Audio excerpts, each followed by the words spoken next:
15 Navarro's 1899 to 1968, during the height of Hollywood's silent film era, few actors captured the imagination of cinema audiences quite like Ramon Novarro. Born in Durango, Mexico in 1899, Novarro emigrated to the United States with his family to escape the turmoil of the Mexican Revolution. Arriving in Los Angeles as a young man, he initially took on odd jobs, working as a waiter, a theater usher, and a bit-part extra while pursuing his passion for music and dance.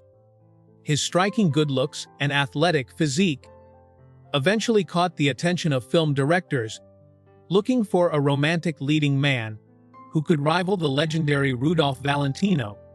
By 1923, Novarro broke through to stardom in Scaramouche, solidifying his status as one of Metro-Goldwyn-Mayer's most lucrative box office draws. His crowning career achievement arrived in 1925 when he played the title role in the massive silent epic Ben-Hur. The film was a triumph, and Novarro was hailed globally as a symbol and romantic icon. Unlike many silent stars who struggled to transition when sound films arrived, Novarro possessed a trained singing voice and adapted well to talkies throughout the 1930s. Behind the silver screen glamour, however, Novarro lived a deeply private, complicated life. As a devout Roman Catholic who was also a man living in conservative mid-century America, he kept his personal life hidden from the public eye. As he retired from major studio films and aged into his 60s during the 1960s, Novarro lived alone in his secluded home on Laurel Canyon Boulevard in North Hollywood. Despite his wealth and fame, he was known by friends to be remarkably polite, trusting, and generous to strangers. He often invited young men into his home for companionship, a habit that left him dangerously vulnerable in an era before modern home security. On the evening of October 30, 1968, Novarro welcomed two young brothers, Paul and Tom Ferguson, who were 22 and 17 years old, into his residence. The brothers were small-time hustlers who had been given Novarro's contact information. Novarro, trusting that they were harmless guests, invited them inside and offered them drinks. Unbeknownst to the aging actor, the Ferguson brothers had heard rumors that Novarro kept a massive sum of cash, allegedly upwards of $5,000, hidden somewhere inside his home. Once inside, the brothers turned violently on the elderly actor, demanding to know where his secret fortune was hidden. Novarro repeatedly insisted that there was no large stash of cash in the house, but the brothers refused to believe him. Over the course of several agonizing hours, through the night of October 30 and the early morning of October 31, 1968, they brutally beat and tortured the 69-year-old star. They ransacked every room of his house, tearing through drawers, closets, and personal belongings. Despite the brutal beatings, the brothers found only $20 in Novarro's wallet. Before fleeing the scene, they left the battered actor lying on his bed, choked on his own blood, where he ultimately asphyxiated. His body was discovered the following day by his housekeeper, sending shockwaves through Hollywood and devastating fans who remembered him as the golden boy of silent cinema. The Ferguson brothers were arrested shortly after the crime when they began boasting to acquaintances about what they had done. During their subsequent trial in 1969, both were convicted of first-degree and sentenced to life imprisonment, though both were controversially paroled years later.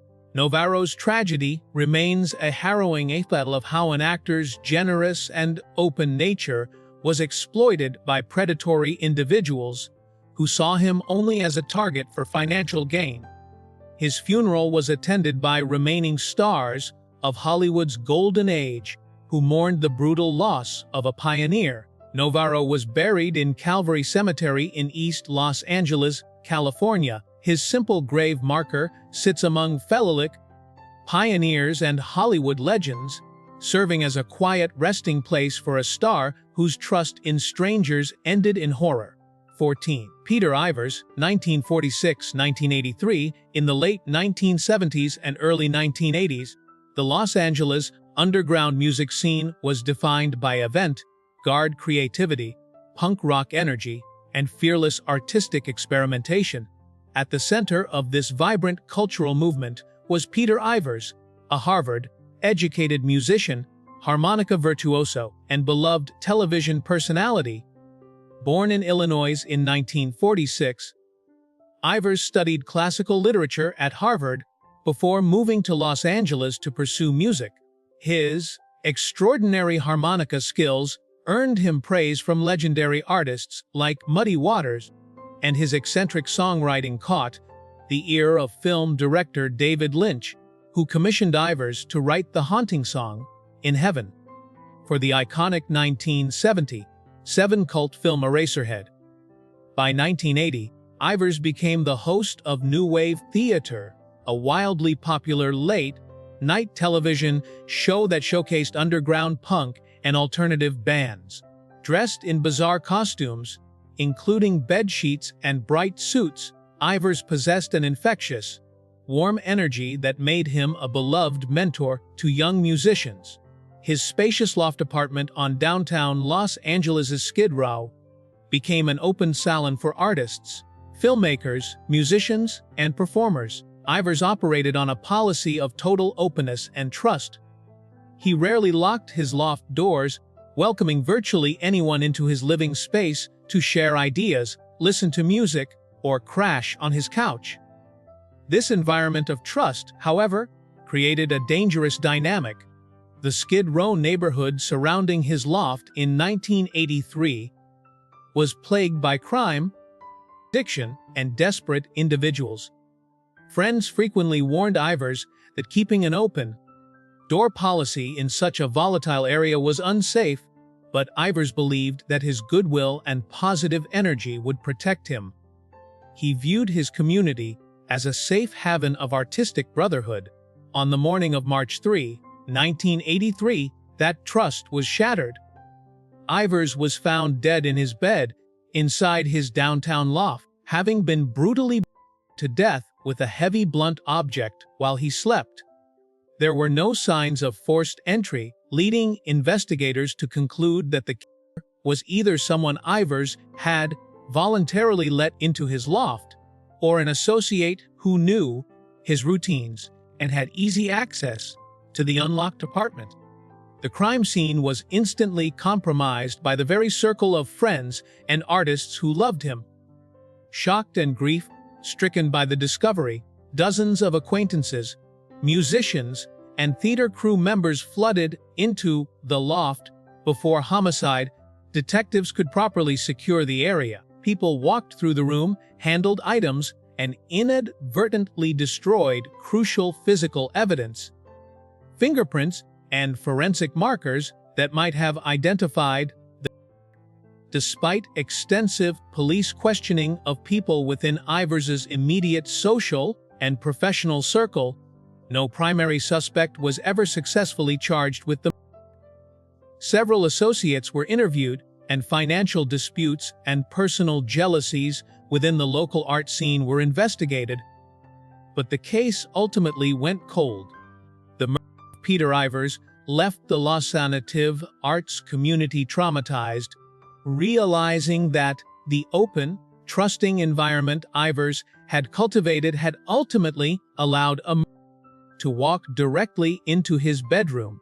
Ivers was buried in Mount Sinai Memorial Park in Los Angeles, California. His grave remains a point of pilgrimage for fans of underground music and cult cinema, who remember a brilliant, generous spirit whose boundless trust in around him cost him his life in an unsolved tragedy. 13. Christina Grimmie, 1994-2016. Christina Grimmie was a remarkably talented young singer whose extraordinary voice first captured millions of fans through YouTube. Born in Malton, New Jersey in 1994, Grimmy began posting music videos online as a teenager, quickly building a devoted international following. Her powerful covers of popular songs demonstrated a vocal range far beyond her years, eventually attracting the attention of major artists and music executives. Her online success opened the door to a mainstream career. Grimmy toured with Selena Gomez and appeared on the 6th season of The Voice in 2014, where she finished third under the mentorship of Adam Levine. Her performances earned widespread praise, and Levine even expressed interest in signing her after the competition. Grimmy continued recording music and touring, while maintaining the close relationship she had developed with her fans. That connection with her audience, however, became tragically dangerous. On June 10, 2016, Grimmy was performing at a concert with the band Before You Exit at the Plaza Live in Orlando, Florida. After the performance, she remained at the venue to meet fans and sign autographs. Grimmy warmly greeted attendees, taking photographs and speaking with people who had come to support her. Among them was 27-year-old Kevin James Loibl, a man who had traveled to the concert specifically to attack her. Loibl had reportedly developed an obsessive fixation on Grimmy through her online presence. When Grimmy approached him during the meet and greet, he suddenly pulled out 2 handguns and shot her multiple times. Grimmy's brother, Marcus, immediately tackled Loibl, preventing him from attacking anyone else. Loibl then fatally shot himself before police could take him into custody. Christina Grimmy was rushed to Orlando Regional Medical Center but died from her injuries at just 22 years old. Her murder shocked the music community and highlighted the terrifying dangers that performers can face even while interacting peacefully with their fans. Her family later established the Christina Grimmy Foundation to help families affected by violence and support young people battling cancer. Sal Mineo, 1939-1976, with his expressive eyes, dark hair, and intense dramatic talent, Sal Mineo emerged as one of Hollywood's most promising young actors during the 1950s. Born in the Bronx, New York, in 1939 to Sicilian immigrant parents, Mineo began acting on Broadway as a child before moving to California. His breakthrough role came in 1955 when he played John Plato Crawford alongside James Dean in the legendary teen drama Rebel Without a Cause. His haunting performance earned him an Academy Award nomination for Best Supporting Actor at just 16 years old, making him an instant idol for millions of teenagers. Mineo earned a second Oscar nomination in 1960 for his performance in Exodus, solidifying his reputation as a formidable talent. However, as the 1960s gave way to the 1970s, Mineo found himself struggling against typecasting. Furthermore, as one of the few openly actors in Hollywood during an era of deep social prejudice, he found major studio roles increasingly difficult to come by.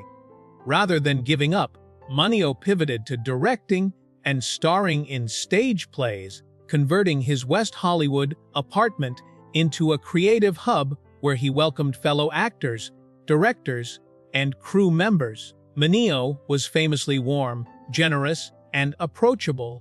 He lived in an apartment complex on West Holloway Drive in West Hollywood, an area frequented by artists and young performers. Mineo rarely acted like a movie star. He walked through the neighborhood openly, parked his car in the rear carport behind his building, and interacted freely with neighbors and strangers alike. He trusted that his neighborhood was a safe community and maintained a relaxed posture regarding personal security. On the night of February 12, 1976, Mineo was returning home from a successful rehearsal for the play P.S. Your Cat is Dead. he parked his yellow Saab in the carport behind his apartment building around 10 o'clock at night. As he walked down the narrow, dimly lit driveway toward his apartment entrance, a man stepped out of the shadows. Without warning, the attacker lunged at Mineo with a heavy hunting knife, plunging the blade directly into the actor's chest. Mineo cried out for help, his loud screams alerting nearby neighbors, who ran to their balconies and rushed down the stairs. The assailant fled down the alley into the night. Neighbors found Mineo lying on the pavement, bleeding heavily from a fatal wound that had pierced his heart. Despite resuscitation attempts by paramedics, the 37-year-old actor died at the scene. Initially, rumors swirled that Mineo's death was connected to personal relationships or within his artistic circle. However, a lengthy law enforcement investigation eventually revealed that the killer was Lionel Ray Williams, a delivery driver with a long criminal record, who had been roaming the neighborhood looking for a robbery victim. Williams did not even recognize Mineo when he attacked him. He simply saw an accessible target walking alone in a dark alley. Williams was eventually arrested, convicted of second-degree murder in 1979, and sentenced to life in prison. The brutal death of Sal Mineo devastated the Hollywood community, serving as a bleak reminder of how quickly violence could strike even in one's own driveway. Mineo's body was flown back to New York for his funeral services. He was interred at Gate of Heaven Cemetery in Hawthorne, New York, where his grave sits peacefully among those of his family, marking the final chapter of an actor whose life was cut short just as he was rebuilding his career. 11. Jam Master Jay, 1965-2002. In the history of hip-hop, few figures are as monumental as Jason Mizell, known universally to millions of fans as Jam Master Jay. Born in Brooklyn, New York, in 1965 and raised in the Hollis neighborhood of Queens, Mizell was the foundational beatmaker, DJ, and visual anchor of the legendary group Run DMC, alongside Joseph Run Simmons and Daryl DMC McDaniels. Mizell helped drag hip-hop into the mainstream during the 1980s with massive hits like Walk This Way, It's Tricky, and King of Rock. His iconic look, black fedora, leather jacket, and unlaced Adidas sneakers defined an era of urban style. Beyond his global fame, Mizell was deeply committed to his home community of Queens. As he accumulated wealth and influence, he refused to abandon his neighborhood. He opened 24 Ties and 7 Studio on Merrick Bull in Jamaica, Queens, as a safe space where young, aspiring local artists could record music, receive mentorship, and stay off the streets. Mizell was legendary for his generosity. He routinely paid for studio time out of his own pocket, gave money to struggling friends, and helped launch the careers of major stars, including 50 Cent. Because Mizell was so beloved, he maintained a remarkably low-profile approach to personal security. He walked through Queens without bodyguards, kept the doors of his studio open to friends, and routinely invited community members, godchildren, and old neighborhood acquaintances inside to hang out while he worked. He genuinely believed that his standing as a neighborhood benefactor made him untouchable in the streets of New York. This profound trust in his inner circle was violently exploited on the night of October 30, 2002. Mizell was inside his second-floor studio on Merrick Boulevard, sitting on a couch playing video games and discussing music with associates. The studio had a buzzer entry system with security cameras designed to keep strangers out. Around 7:30 in the evening, 2 armed men entered the studio. Because the entry door was locked, investigators later confirmed that Mizell personally allowed the men inside because he recognized them as trusted associates from his inner circle.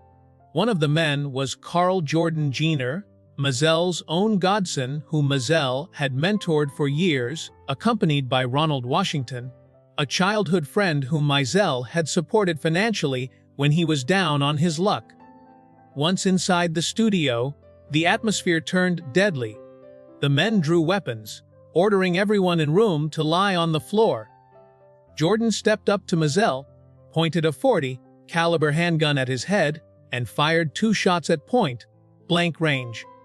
One bullet struck Mazel in the head, 37-year-old music icon instantly, while another bullet hit an associate in the leg.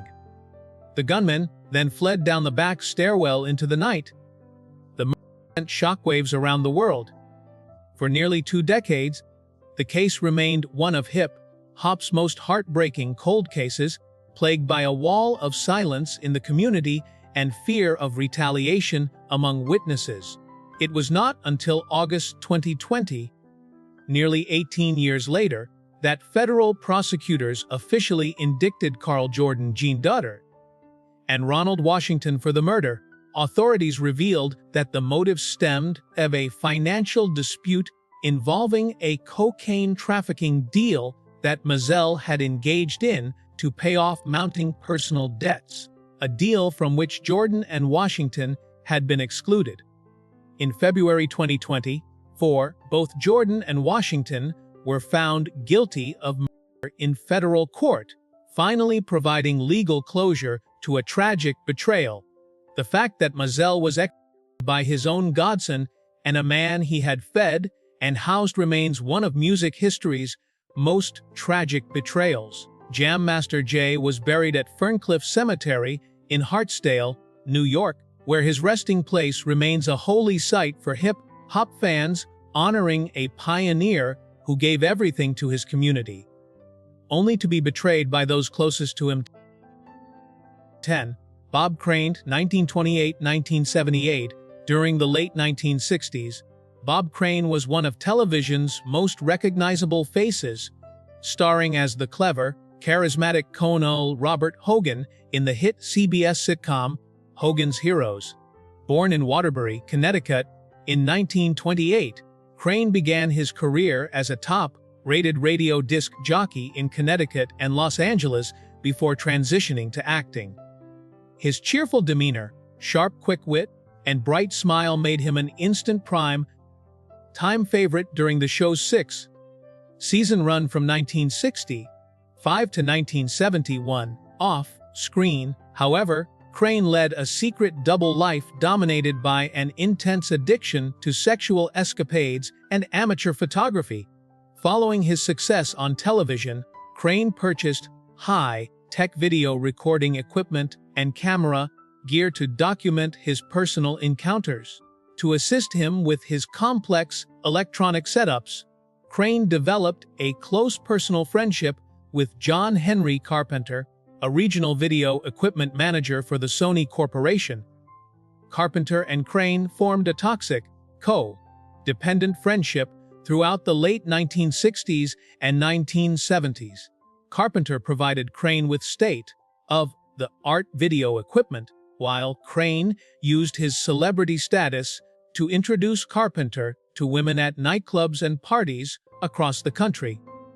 The two men traveled together frequently, engaging in a lifestyle of heavy partying. Friends and family members warned Crane that Carpenter was overly obsessive, possessive, and clingy, but Crane valued the technical assistance and companionship Carpenter provided, maintaining the relationship for years. By 1978, Crane's acting career had declined significantly. He was reduced to touring the dinner theater circuit, performing in stage plays in Middle America. In June 1978, Crane was performing in the play Beginner's Luck at the Winfield Dinner Theater in Scottsdale, Arizona. Carpenter flew out to Scottsdale to join Crane, staying at a nearby hotel and visiting Crane's rented apartment at the Winfield Place Apartments.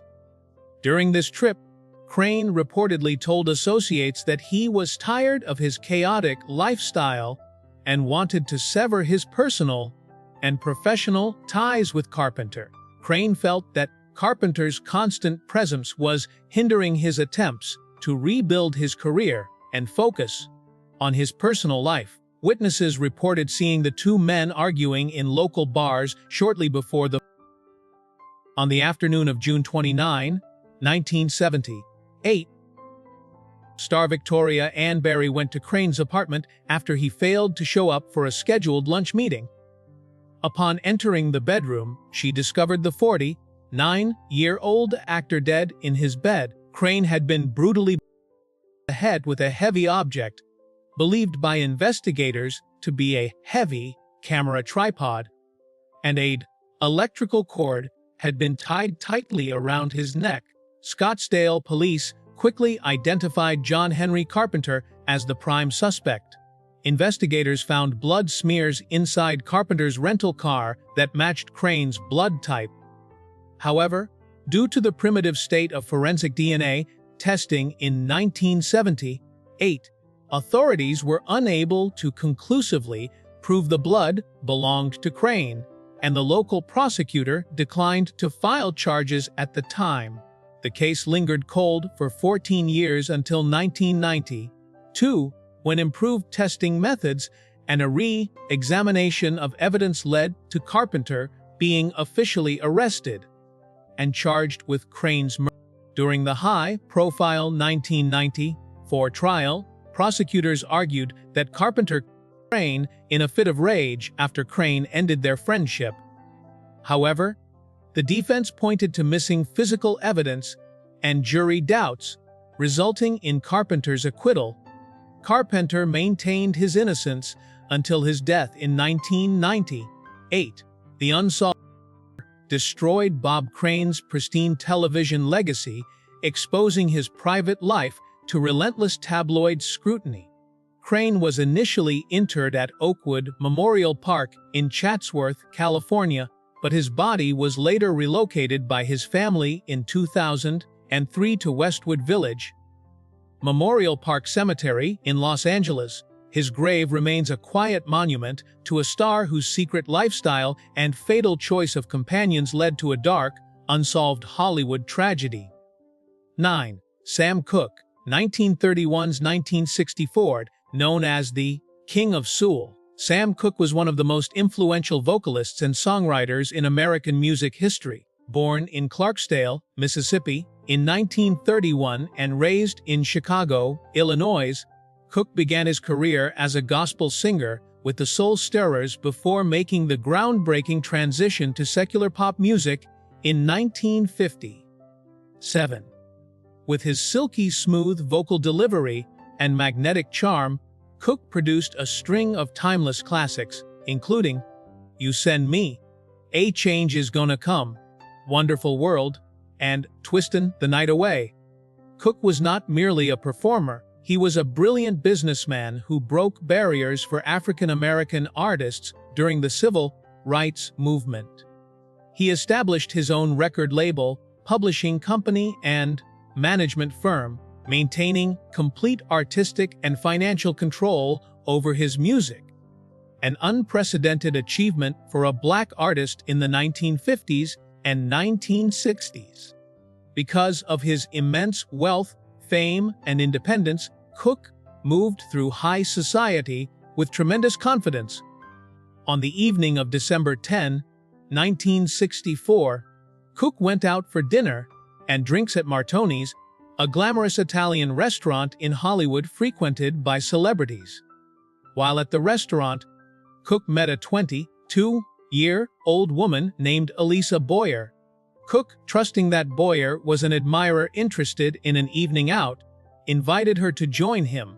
After drinking together at the restaurant and visiting a local nightclub, Cooke drove Boyer in his red Ferrari to the Hacienda Motel in South Los Angeles in the early morning hours of December 11, 1964. Events inside the motel quickly turned chaotic and lethal. According to Boyer's later statements to police, Cooke took her into a room against her will. While Cooke went into the bathroom, Boyer grabbed his clothes, which contained his wallet, cash, and credit cards, and fled the room into the night, leaving Cook stranded without his attire. Realizing he had been robbed, a furious Cook rushed out of the room wearing only a sport jacket and shoes, demanding to know where Boyer had gone. He went to the motel manager's office, where 63-year-old Bertha Franklin was on duty.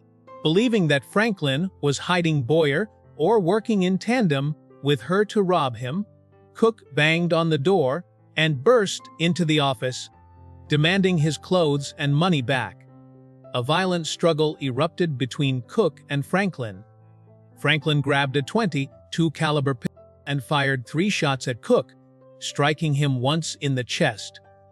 As Cook fell, Franklin beat him over the head with a heavy broomstick. The 33-year-old music icon collapsed on the office floor and died within minutes.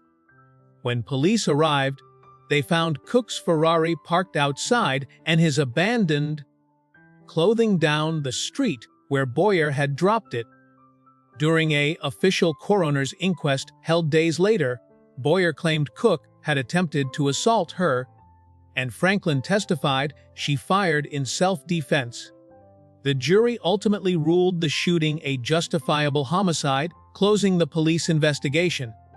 However, Cook's family, friends, and civil rights leaders, including Muhammad Ali and Malcolm X, rejected the official narrative, believing Cook had been set up, robbed, and murdered in a targeted scheme to seize control of his lucrative music catalog.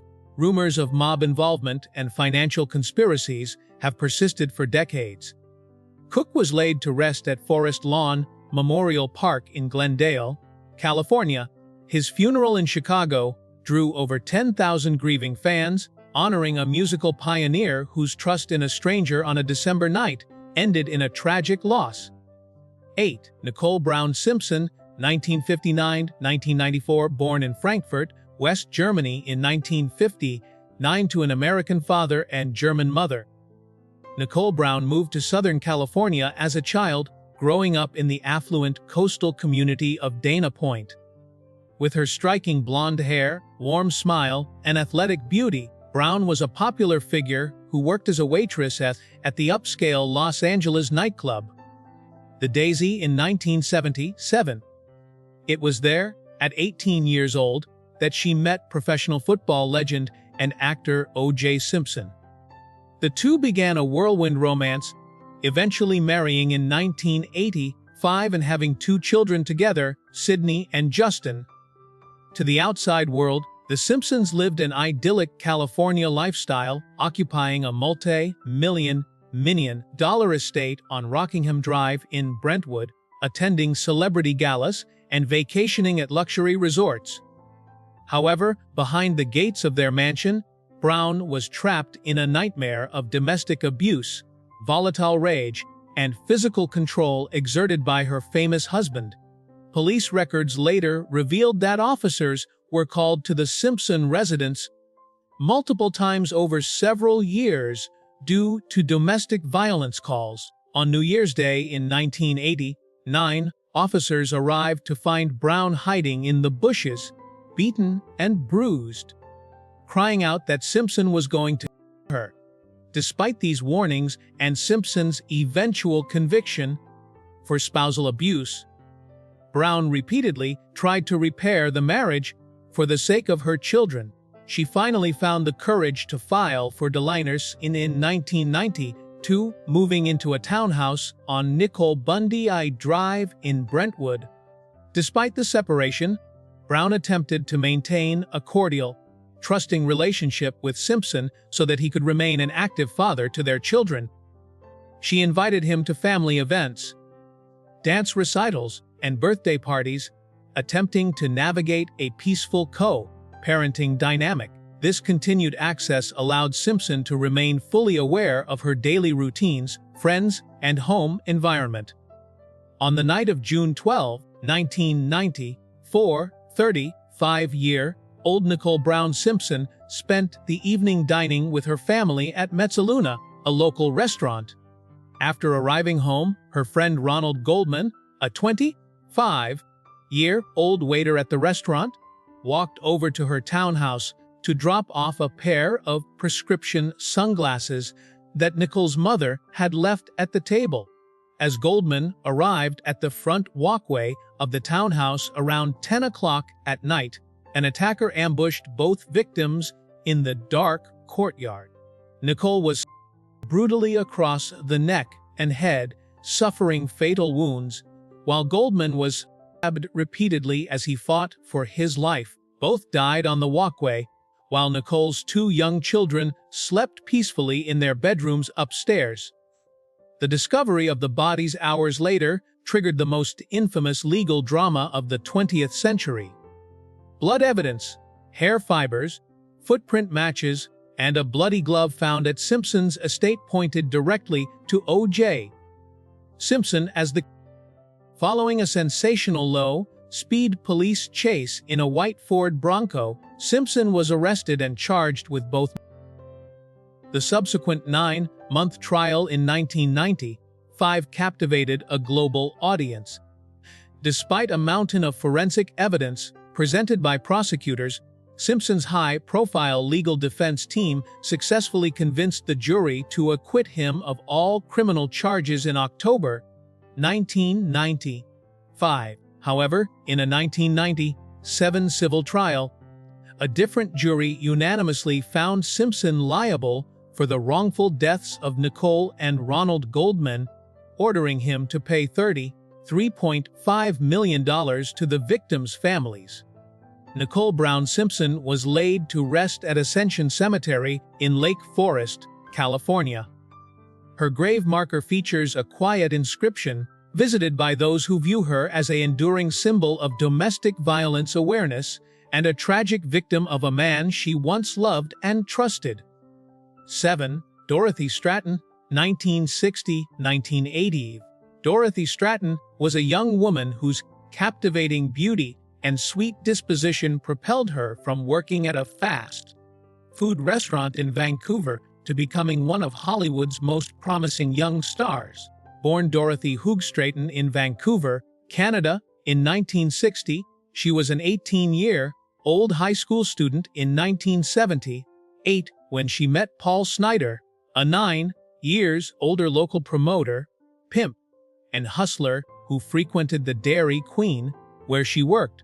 Snyder was instantly captivated by her model looks and recognized her potential as a ticket to wealth and Hollywood status. He groomed the young girl, buying her clothes, taking professional photographs, and convincing her to send her pictures to Playboy magazine. When Playboy executives expressed immediate interest, Snyder moved with her to Los Angeles, positioning himself as her personal manager and controlling every aspect of her emerging career. In 1979, Stratton was named Playboy's Playmate of the Month, and in 1980, she was selected as the official Playmate of the Year, winning a luxury, automobile, and global fame. Hollywood directors took notice of her fresh-faced charm. Director Peter Bogdanovich cast her in a starring role in his romantic comedy They All Laughed alongside Audrey Hepburn and John Ritter. As Stratton's talent bloomed and she was introduced to Hollywood's artistic elite, she realized that Snyder was a manipulative, controlling presence holding her back. Snyder was intensely possessive, jealous, and obsessed with maintaining control over her income and career. In June 1979, Snyder persuaded her to marry him in Las Vegas, a union Stratton quickly came to regret as his behavior grew increasingly erratic and aggressive. During the filming of They All Laughed in New York, Stratton and Peter Bogdanovich fell deeply in love. Realizing she wanted a life based on mutual respect rather than control, Stratton decided to end her marriage to Snyder and move out of their shared house. Devastated by the loss of his meal ticket and social standing in Hollywood, Snyder spiraled into rage and depression. He hired a private investigator to stalk Stratton and bought a 12-gauge shotgun from a local private seller. Despite warnings from friends that Snyder was dangerous, Stratton maintained a compassionate, trusting attitude toward her estranged husband. She believed that because they had shared a history, she could meet with him privately to arrange a peaceful divorce and provide him with financial support to help him start over. On August 14, 1980, 20-year-old Stratton went alone to the house she had previously shared with Snyder on West Virginia Avenue in West Los Angeles to discuss their financial settlement. Once she was inside, Snyder locked the doors.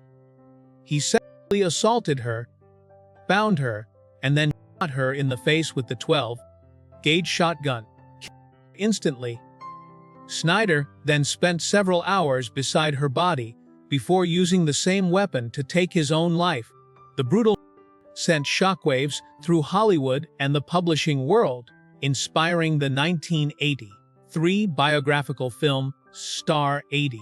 Friends mourned the loss of a gentle soul whose naive trust in her manager led her directly into a fatal trap. Stratton was buried at Westwood Village Memorial Park Cemetery in Los Angeles, California. Her headstone features lines from a poem chosen by her loved ones, honoring a star whose life was cut short by a possessive partner. 6. Natalie Wood, 1938-1981. As one of the most celebrated actresses of her generation, Natalie Wood spent virtually her entire life in front of the camera. Born Natalia Zakharenko in San Francisco, California, in 1938 to Russian immigrant parents, Wood became a child star at age 8 in the classic Christmas film Miracle on 34th Street.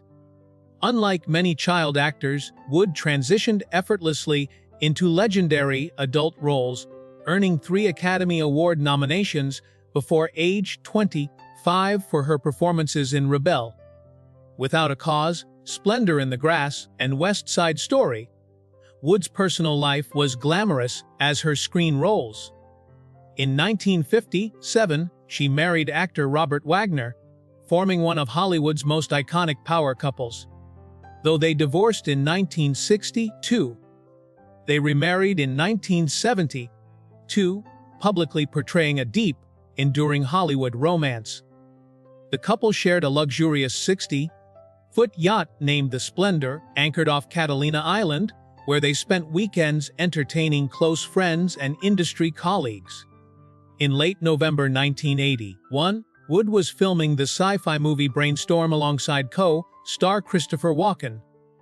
Over Thanksgiving weekend, Wood, Wagner, and Walken traveled together to Catalina Island.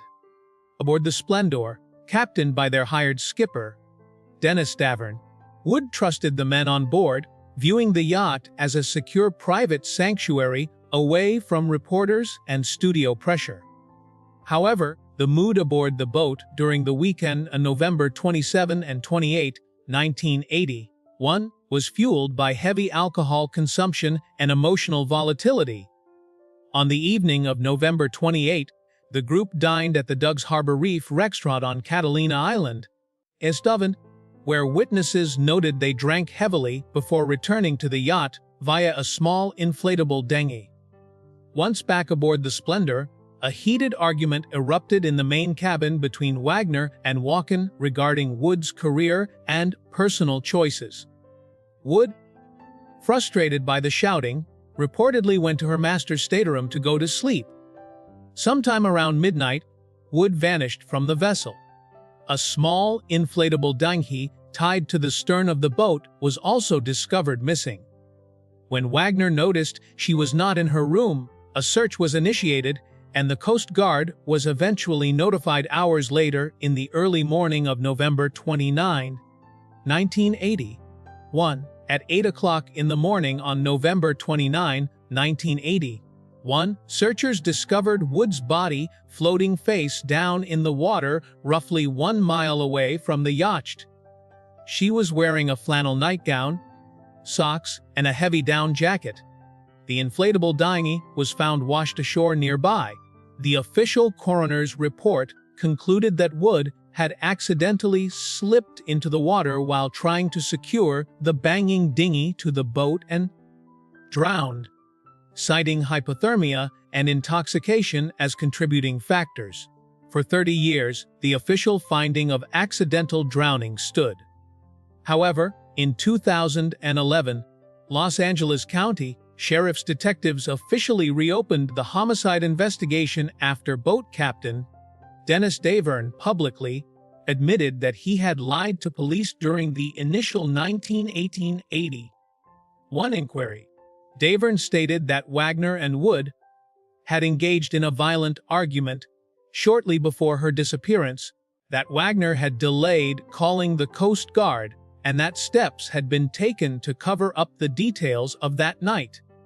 In 2012, the coroner officially changed Wood's death certificate from accidental drowning to drowning and other undetermined factors, citing unexplained bruises on her arms, neck, and face. In 2018, law enforcement named Robert Wagner a person of interest in the case, though no criminal charges have been filed. Wood was buried at Westwood Village Memorial Park Cemetery in Los Angeles, California. Her funeral was attended by cinema icons including Frank Sinatra, Elizabeth Taylor, and Gregory Peck. Her grave remains a destination for fans seeking answers to one of Hollywood's most enduring mysteries. 5. Elvis Presley, 1935–1977. Elvis Presley transformed popular culture in a way no artist had ever done before. Born in Tupelo, Mississippi, in 1935 and raised in Memphis, Tennessee, Presley blended gospel, country, and rhythm and blues to create the explosion known as rock and roll. With his electrifying stage presence, hit records like Heartbreak Hotel, Hound Dog, and Jailhouse Rock, and a successful movie career, Presley became an international icon whose influence reshaped the music industry forever. Yet behind the unprecedented fame sat one of the most exploitative business relationships in entertainment history. In 1955, Presley signed a management contract with Andreas Cornelis van Kuijk, a Dutch immigrant and former carnival promoter who called himself Colonel Thomas Parker. Parker recognized that Presley was a once-in-a-generation talent and asserted total control over the young singer's career, personal finances, image, and schedule.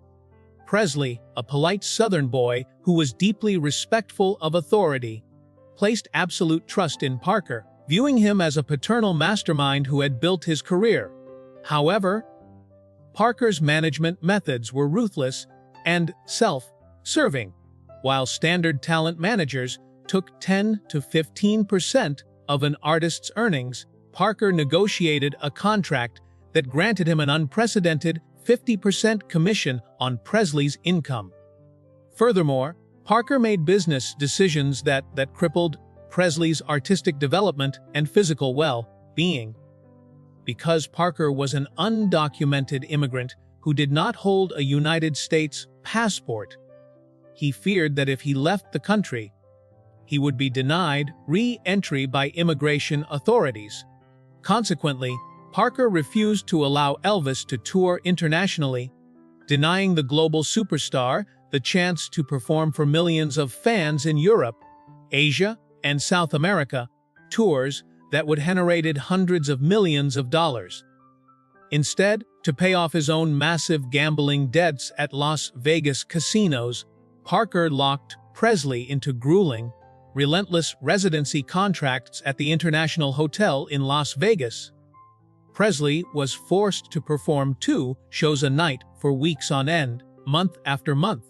To maintain this brutal schedule, Presley turned heavily to prescription sleeping pills, uppers, and pain medications provided by personal doctors, beginning a devastating cycle of substance dependency. When Presley expressed a desire to star in serious, high-quality dramatic films in the 1960s, Parker rejected top-tier screenplays, forcing Presley to star in a succession of cheap, formulaic musical comedies that damaged his critical reputation. Even as Presley's health severely deteriorated in the 1970s due to heart disease, high blood pressure, and dependency, Parker continued to push him onto the road for lucrative concert tours. On August 16, 1977, 42-year-old Elvis Presley was found unresponsive on the bathroom floor of his Graceland mansion in Memphis, Tennessee. He suffered a fatal heart attack fueled by years of prescription use and physical exhaustion. Following Presley's death, legal battles waged by Presley's estate revealed the full extent of Parker's financial exploitation. A court-appointed investigation in 1981 concluded that Parker's management had been unethical and negligent, revealing that Parker had mismanaged royalties and deprived the estate of millions of dollars. Elvis Presley was buried in the Meditation Garden at his Graceland estate in Memphis, Tennessee, where millions of fans visit each year to pay tribute to the king of rock and roll, whose tragic physical decline was accelerated by the man he trusted to guide him. 4. Sharon Tate, 1943-1969, with her ethereal golden beauty, talent, and joyful personality, Sharon Tate was one of Hollywood's most promising rising stars of the late 1960s. Born in Dallas, Texas, in 1943, Tate won several beauty pageants as a teenager before moving to Los Angeles to pursue acting. She earned critical praise for her role in the 1967 film Valley of the Dolls and married acclaimed European film director Roman Polanski in 1968, forming one of the film industry's most fashionable young power couples. Polanski and Tate moved into a stunning rental home at 150 Cielo Drive in the secluded Benedict Canyon neighborhood of Los Angeles. The home had previously been leased by music producer Terry Melcher, the son of actress Doris Day. Tate and Polanski were famous for their warm, hospitable nature. Their Cielo Drive home became an open salon where Hollywood actors, musicians, artists, and international visitors dropped in freely to swim, attend parties, and socialize. During this era, Hollywood's elite social circles intersected with the counterculture movement. Through mutual acquaintances, musicians and house guests, figures from the radical fringes of Los Angeles entered the wider social orbit of Hollywood stars. Among these fringe figures was Charles Manson, a charismatic ex-convict and aspiring musician who led a cult known as the Manson family. Manson had previously visited the 150 Cielo Drive property when Terry Melcher lived there, hoping Melcher would give him a record deal. When Melcher ultimately rejected Manson's music, Manson grew furious at the Hollywood establishment. Manson's followers knew the layout of the Cielo Drive estate intimately, having visited the property and associated with people in Tate's broader social network. On the night of August 8, 1969, 26-year-old Sharon Tate was 8.5 months pregnant with her first child.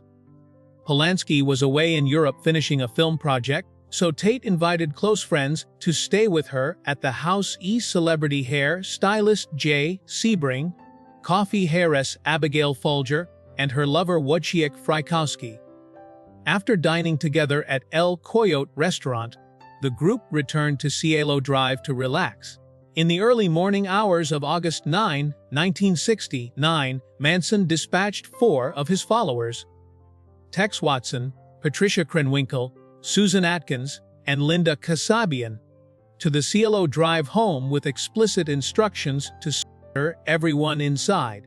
The killers bypassed the front gate and entered through an open window. What followed was one of the most horrifying mass murders in American history. The intruders bound the occupants in the living room. Despite Tate's desperate pleas for the life of her unborn baby, offering herself as a hostage, if they would just spare her child, the killers showed no mercy. Tate was stabbed 16 times by Atkins and Watson, while her friends were brutally shot and stabbed across the lawn and house. The brutal shattered the peace of Los Angeles, effectively ending the trusting, open-door era of 1960s Hollywood. Manson and his followers were arrested months later and convicted of first-degree in 1970. 1. Receiving life sentences. Sharon Tate and her unborn son, named Paul Richard Polensky, posthumously, were buried together at Holy Cross Cemetery in Culver City, California. Her grave sits in a quiet plot alongside her mother and sister, serving as a solemn shrine for a gentle soul whose life was taken in an act of senseless violence. 3. Marvin Gaye's 1939-1984. Marvin Gaye was a musical genius whose soulful voice and profound songwriting defined the Motown sound and reshaped American R&B. Born Marvin Gaye Jr. in Washington, D.C. in 1939, he added the to his last name when he began his recording career. Gaye produced a string of legendary duets with Tammy Terrell and solo pop masterpieces like How Sweet It Is to Be Loved by You and I Heard It Through the Grapevine. In 1971, he released the revolutionary album What's Going On, a deeply personal critique of war, poverty, and social injustice that remains one of the greatest albums ever recorded. Despite his global success and artistic acclaim, Gaye carried deep emotional scars from his childhood. His father, Marvin Gaye Sr., was a strict, highly abusive Pentecostal minister who subjected young Marvin to frequent beatings and psychological cruelty. Throughout his adult life, Gaye struggled with severe depression, paranoia, and heavy addiction to cocaine, repeatedly seeking emotional peace and validation from his family.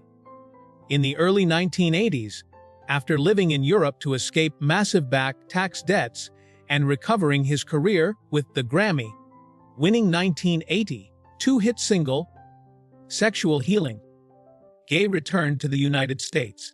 Despite their painful history, Gaye bought a spacious house on Gramercy Place in Los Angeles for his parents, moving in with them in 1983 to help care for his mother, who was recovering from kidney surgery. Gaye believed that, by providing his parents financial stability and living under the same roof, he could finally forge a peaceful relationship with his father.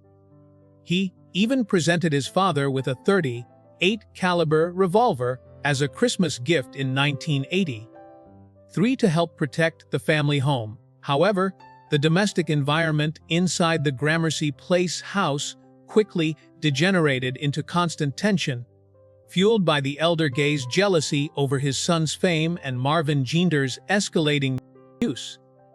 On the morning of April 1, 1984, just one day before Gaye's 45th birthday, an intense argument broke out between his parents regarding missing insurance documents. When Marvin Gaye Sr. began shouting verbally at his wife, Marvin Ginder's intervened from his bedroom, ordering his father to leave his mother alone.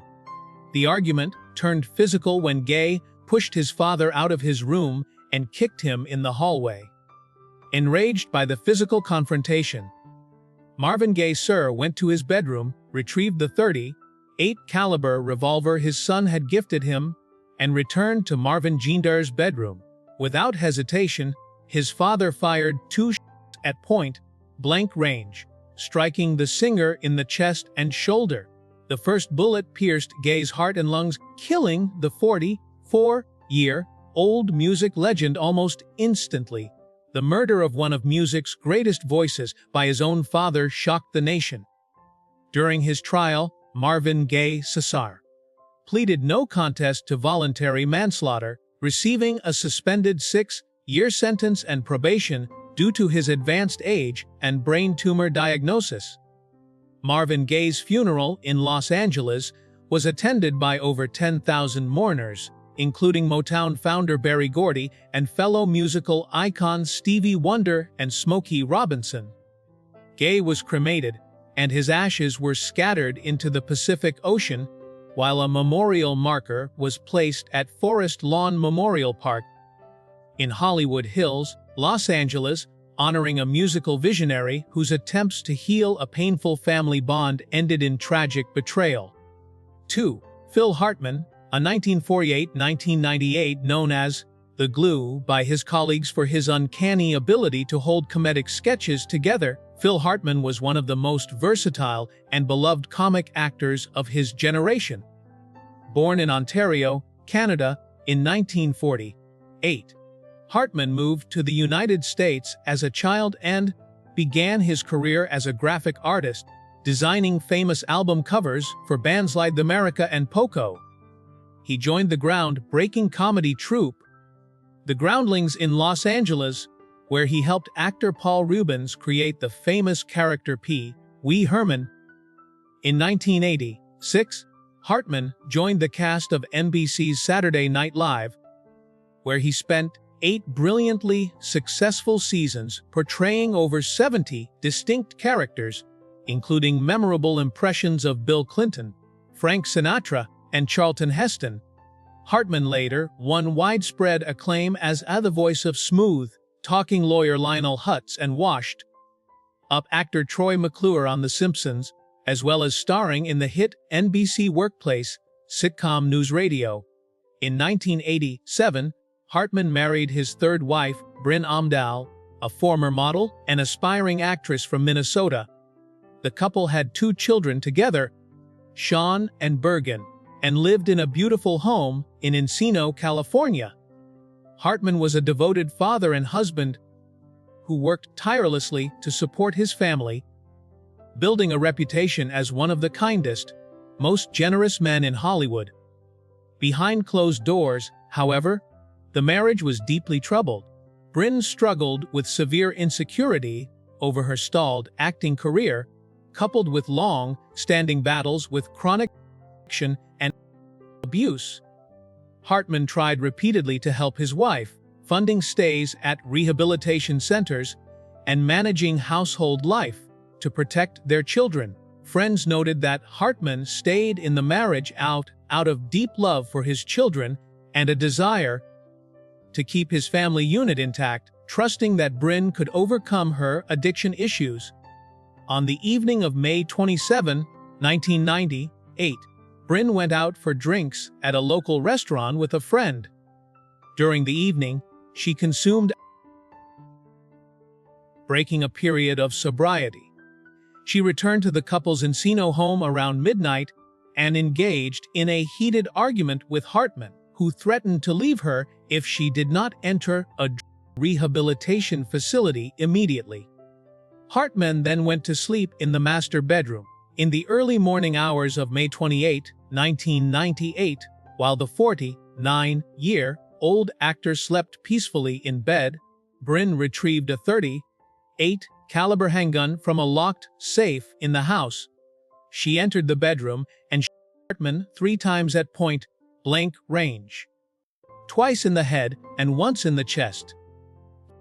Instantly, a distraught Bryn drove to the home of a friend, confessing what she had done.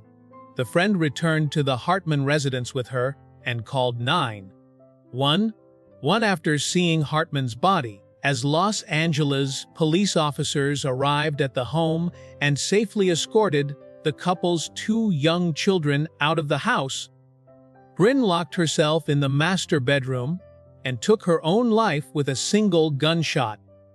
The sudden tragedy devastated the international entertainment community, leaving colleagues and fans mourning the senseless loss of a comedic genius. Phil Hartman and his wife were both cremated, and their ashes were scattered off the coast of Santa Catalina Island, California, while a memorial wall honors his memory at Forest Lawn Memorial Park in Hollywood Hills. 1. Selena Quintanilla Perez, 1971-1995. Selena Quintanilla Perez was a cultural phenomenon whose radiant smile, incredible vocal talent, and genuine humility earned her the title, the Queen of Tejano Music. Born in Lake Jackson, Texas in 1971, Selena began singing as a child in her family's band, Selena y Los Dinos, managed by her father Abraham. Through relentless touring in a refurbished across Texas and northern Mexico, the group broke down barriers in a male-dominated genre, propelling Selena to massive international stardom. By 1994, Selena won a Grammy Award for Best Mexican American Album for Live, becoming the first female Tejano artist to do so. She expanded her career into fashion, opening two high-end boutique clothing stores named Selena Etc. in Corpus Christi and San Antonio, Texas. As her empire grew, Selena prepared to release her first English-language crossover pop album, Dreaming of You, which was projected to make her a global superstar. In 1991, a former registered nurse named Yolanda Saldivar approached Selena's family about founding an official fan club. Saldivar worked tirelessly, recruiting thousands of members and earning the complete trust of Selena and her father. Impressed by her dedication, Selena promoted Saldivar to manage her fan club and later appointed her general manager of her Selena Etsy fashion boutiques. Selena treated Saldivar not merely as an employee, but as a close personal confidante, calling her Buffy and giving her expensive gifts. However, by early 1995, staff members at the boutiques began complaining that Saldivar was incompetent, abusive to employees, and mishandling company funds. When fan club members complained that they had paid membership fees without receiving promised promotional items, Abraham Quintanilla conducted a financial audit. The audit revealed that Saldivar had embezzled over $60,000 from the fan club and boutiques using forged checks. On March 9, 1995, Selena's family confronted Saldivar, demanding an explanation.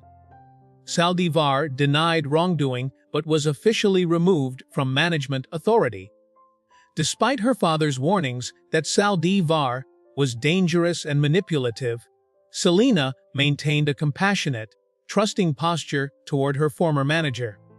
Because Saldivar retained crucial financial records, tax documents, and bank statements required for the upcoming tax season, Selena agreed to meet with Saldivar privately to retrieve the paperwork without involving police.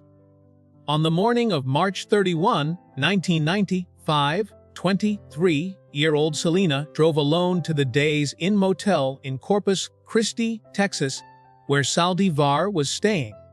Selena entered Saldivar's room and requested the missing financial documents. When Saldivar handed over a folder that was incomplete, Selena informed her that she could no longer trust her or work with her. As Selena turned to walk out the motel room door, Saldivar pulled a .38 caliber Taurus revolver from her purse and fired a single shot at Selena's back. The hollow point bullet pierced Selena's right shoulder, severing a major artery. Bleeding profusely, Selena ran out of the room toward the motel lobby, crying out for help while calling Saldivar's name and room number to motel staff before collapsing on the floor. She was rushed to the hospital, where she was pronounced dead at 23 years old. Saldivar held police in a standoff inside her pickup truck for 9 hours before surrendering. In October 1995, she was convicted of first-degree and sentenced to life in prison. Selena's triggered an outpouring of grief akin to the deaths of John Lennon or John F. Kennedy, prompting Texas Governor George W. Bush to declare April 16 as Selena Day. Over 60,000 fans attended her public viewing. Selena was laid to rest at Seaside Memorial Park in Corpus Christi, Texas. Her grave features a life-sized bronze statue and flower-laden monument, visited daily by fans from around the world, who mourn a superstar whose brilliant light was cut short by a trusted associate.